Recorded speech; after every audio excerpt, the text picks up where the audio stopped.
Welcome to Money Matters TV. My name is Paul Mitchell. I'm a commercial banker, and I'm your host for this show.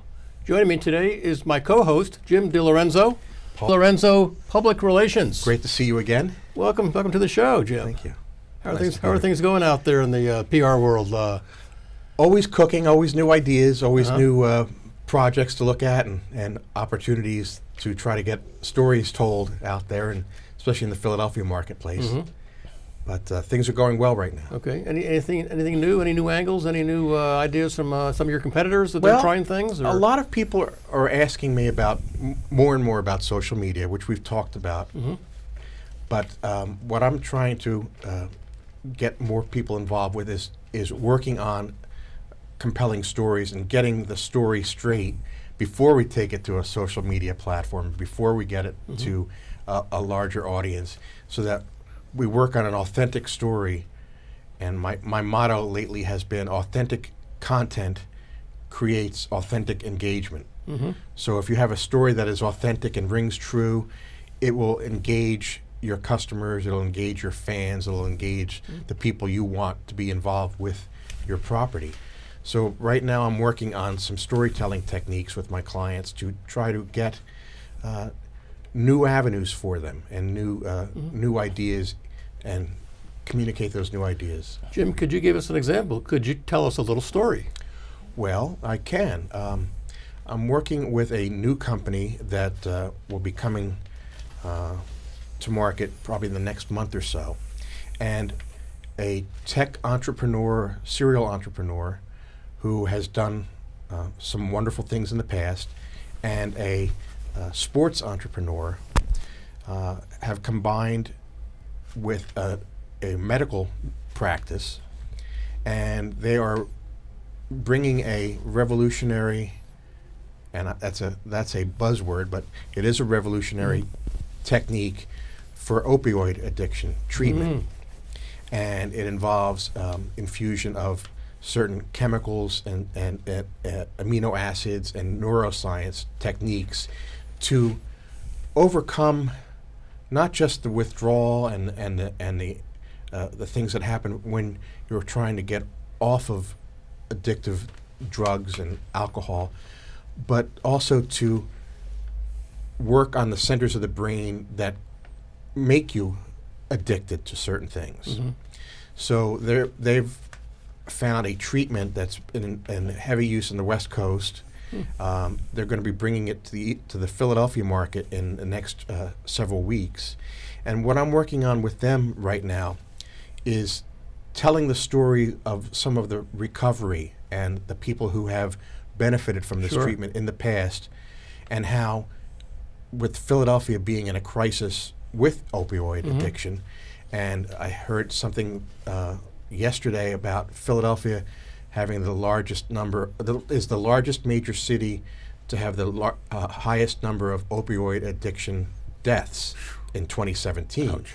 And I mean, that's a horrible statistic, but if you can offer people solid hope, if you can engage their hearts and their minds in the idea that there is a treatment that will work for me.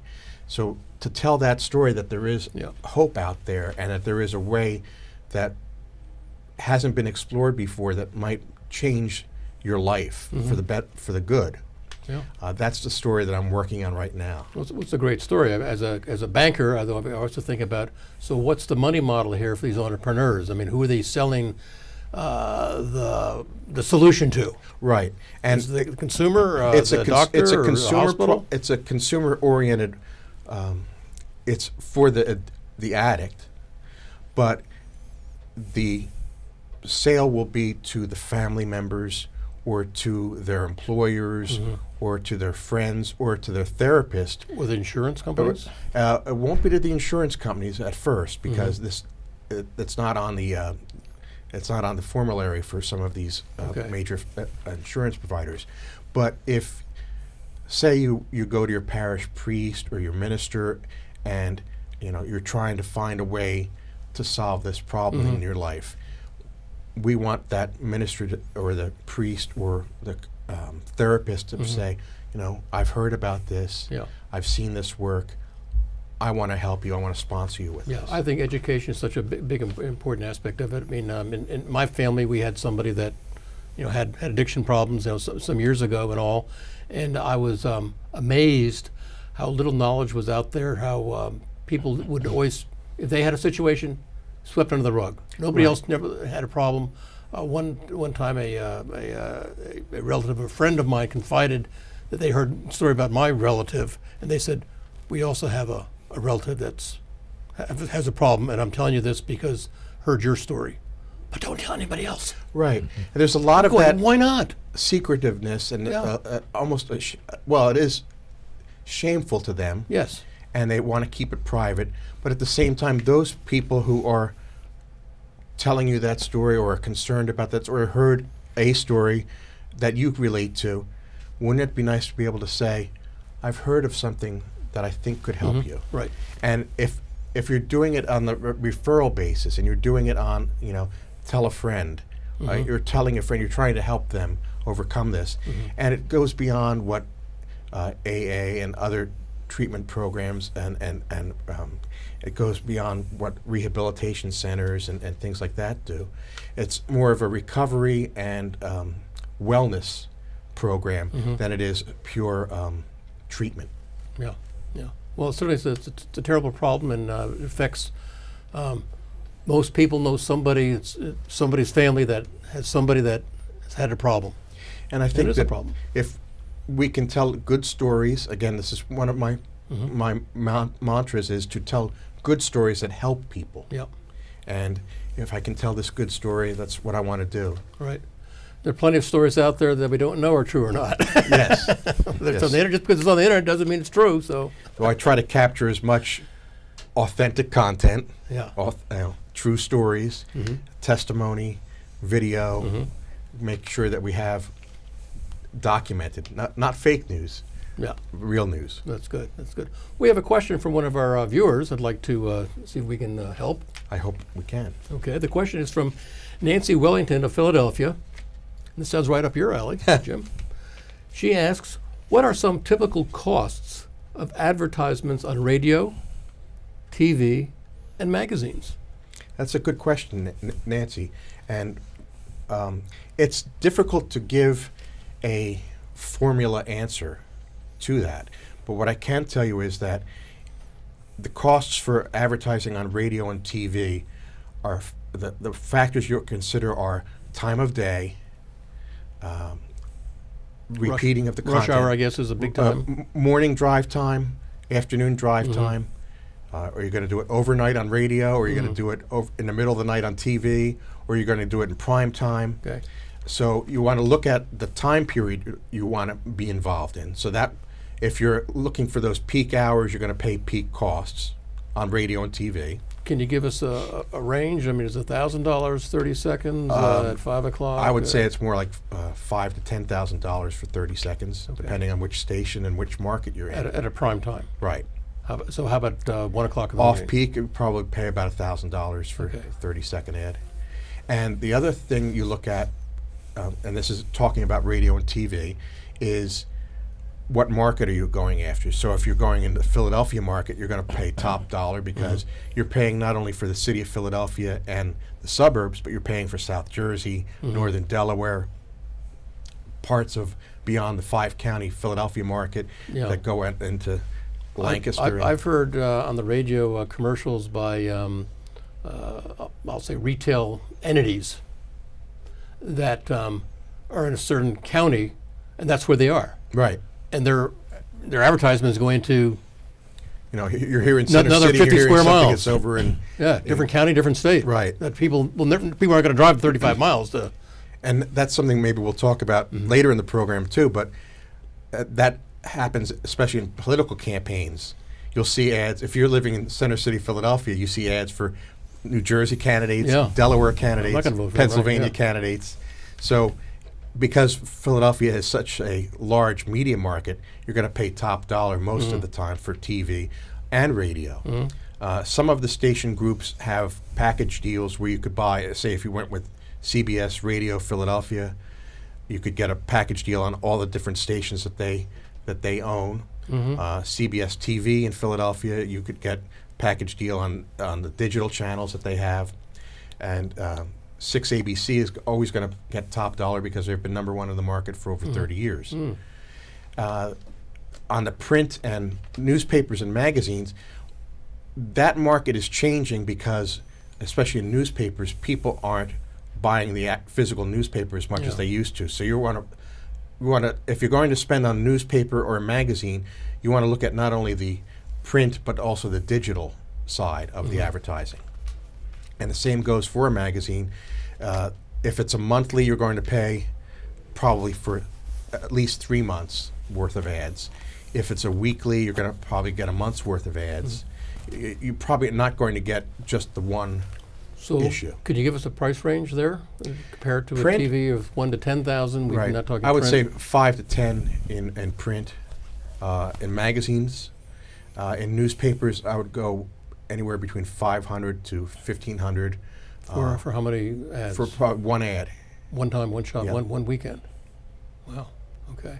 And how about these weekly things? These freebies. The weeklies are different because they have a smaller demographic, smaller reach. So really, you have to negotiate with each one individually. But they're pretty much like a City Avenue News or Chestnut Hill Local.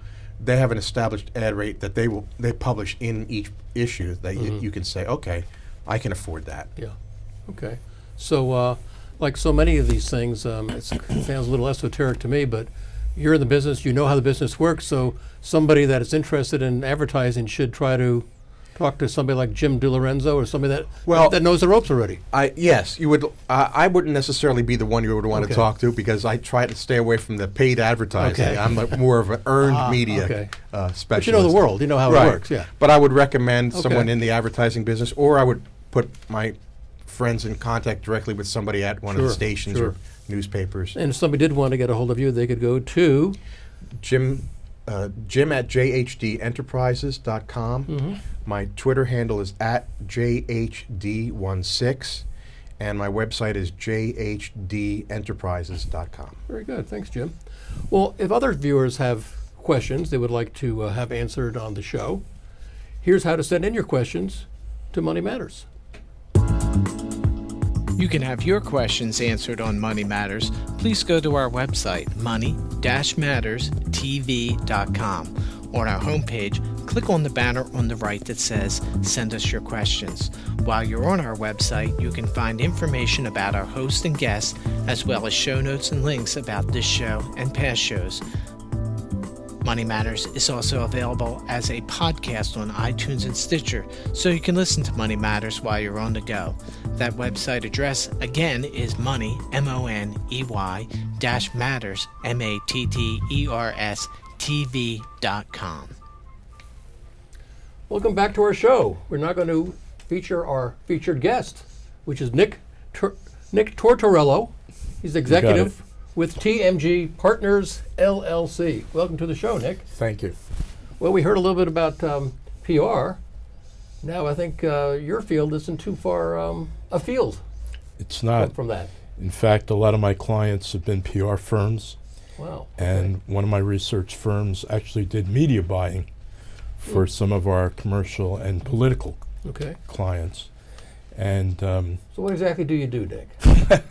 well, basically, I do surveys about almost anything under the sun, but mostly for major corporations, some for nonprofits, like educational institutions or charities. And like I said, we did media buying, and that was a good business because with politicians, they have to pay you the money up front. You pay it out to the stations as you run the ads. You're not too dumb. You've learned. So it's nice to have money sitting in the bank earning interest and then pay it to the networks as you need to. So I understand the PR business very well, as well as the polling business. Yeah. So how long have you been in the polling business? My whole life. I actually learned about it from pollster Lou Harris at a program I was taking at Yale University when I was still in high school. He talked about his experiences of helping to get John Kennedy elected president. Wow. And I was really interested in the story If we got a second, I'll tell you quickly because Sure, it's very absolutely. interesting. Great history. He was in the primaries. Kennedy was running against Hubert Humphrey, Mm-hmm. and it looked like Hubert would win it because he had more experience and he was older, knew a lot of the people in the Congress personally. And they ran into a problem in West Virginia, which was Kennedy's religion. As you know, Kennedy was the first Roman Catholic to run for office. And when they went into West Virginia, 80% of the people there said, I'm voting for Humphrey because I don't want a Catholic in the White House.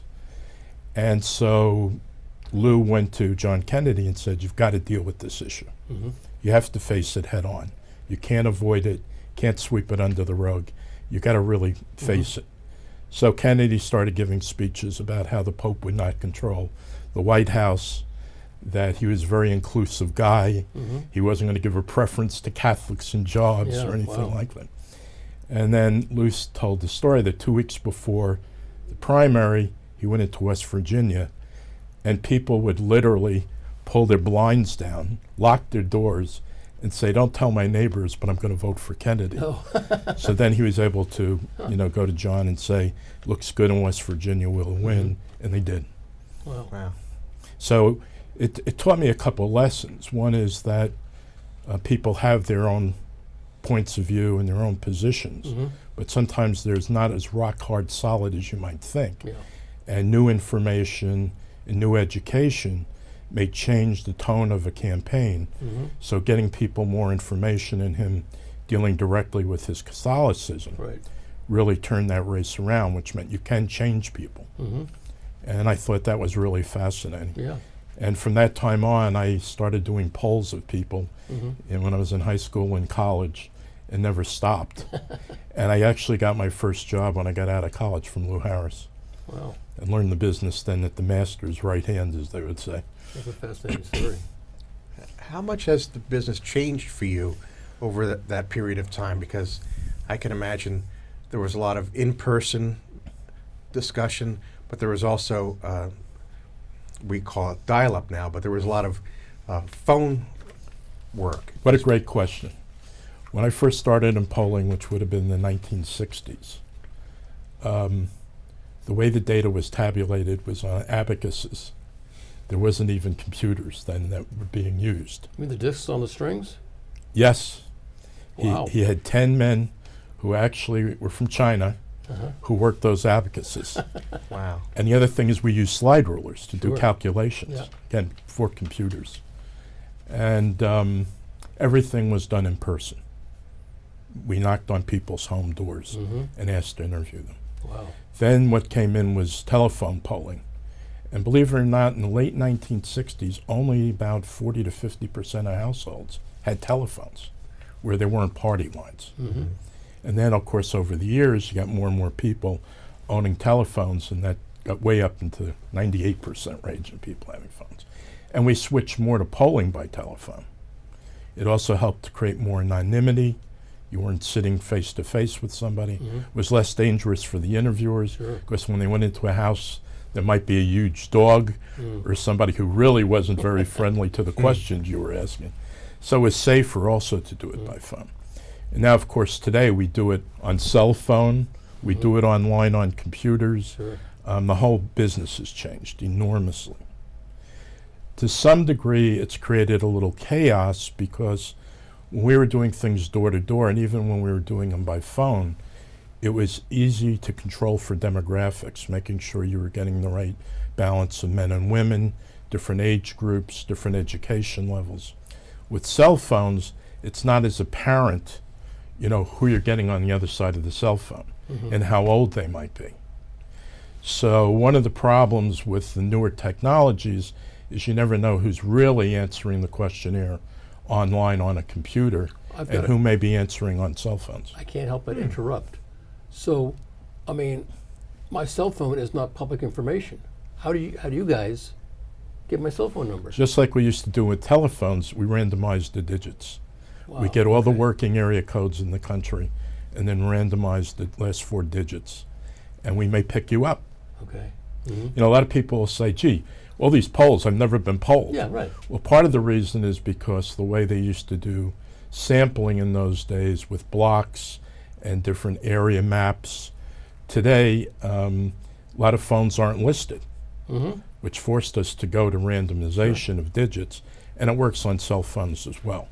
Now, the problem, not so much because people buy packages now, but when we first started doing cell phones, people didn't want us calling them because it cost them money if they picked up the phone and answered it. Oh, yeah. Sure. Now with package deals that you can get from Verizon and others, Right. that's not such an issue anymore because you have unlimited numbers of calls you can receive or send out. So the technology is always changing, and that changes us in terms of how we do the interviewing and the surveys. Could you give us a couple of case studies? Oh, I'd love to. Well, let me start, since you're an investment banker, with a banking study experience. In early 1980s, Chemical Bank, they now are part of J.P. Morgan. Huge bank, right? Right, huge money center bank, came to me and said, we have a problem. We do really well with wealthy people. We do very well with the middle market. We do terrible with small businesses. And Citibank is eating us for lunch. Can you think of a way or a technique that we could build our small business market? Now, in those days, the way they used to market was they would take a business they targeted that they'd like to become a client of the bank and take them out to a nice lunch for a few $100s or whatever, and then say at the end of the lunch, how about joining and being Now, part of the bank? Both Chemical Bank and Citibank, based in Manhattan. Correct. Now, they were pretty much just for that type of business in that region. They weren't doing stuff in Utah or New Mexico. Well, as you New know, Orleans, after were they? like the 1980s, they started spreading out.